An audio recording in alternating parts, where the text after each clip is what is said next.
Miss Brown continued with the leap year discussion.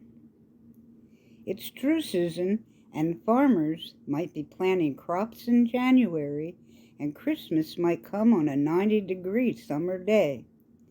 Caesar, an ancient Roman leader, declared, "We shall have none of that. I propose we add one day every 4 years to February."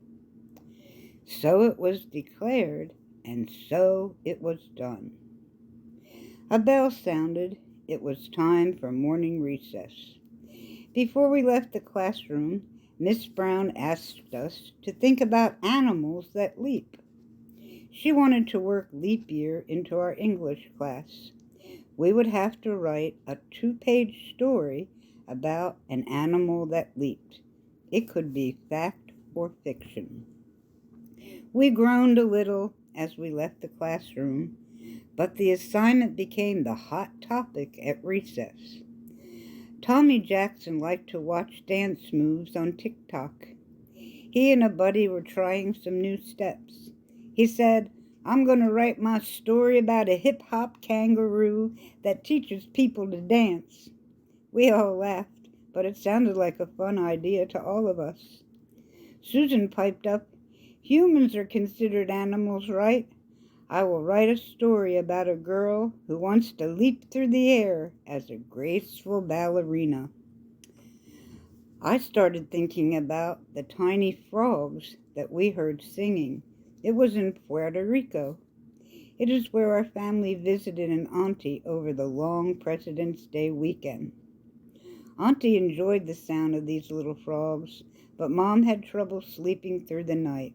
They sing "Coqui, coqui, coqui, kee, kee, kee," sometimes very loud. So I might write a story about a girl who finds a way to get the frogs to sing a little quieter so my mom can sleep. We went back inside the classroom for math, and we also had our lunch break. English class began. For the first 10 minutes, Miss Brown helped us come up with ideas about animals that leap. Then she announced that we would have 50 quiet minutes to write our story today. After we turned them into her, she closed her eyes and picked one story to read right away. Lucky me, huh? You decide. "Maya Madera's story's been chosen," Miss Brown announced. "Maya, will you please read The Princess Frog for us today?" I walked up to the front and read this: The Frog Princess by Maya Madera. Once upon a spring vacation, a family visited relatives near San Juan, Puerto Rico. Aunties, uncles, and cousins enjoyed an active day together. They visited a fort and drove on the autopista. That is what they call the main highway. By nightfall, they were very happy, but very tired. As we relaxed on the patio, we could hear frogs singing. They sang, "Coqui, coqui, coqui." My auntie told us she loved the comforting sound of these little frogs. My mom, not so much. Even less when she could not sleep that night. Too loud, she said. The next morning, I was sitting in the backyard. One tiny frog hopped into my lap. I'm not afraid of frogs, so I picked the little frog up and placed him in the middle of my palm. I shook my head back and forth and looked that frog in the eye. I said, "How could such a little tree frog like you make such a loud sound in the night?" He looked back at me and started to talk. "That's an easy question to answer," the frog croaked.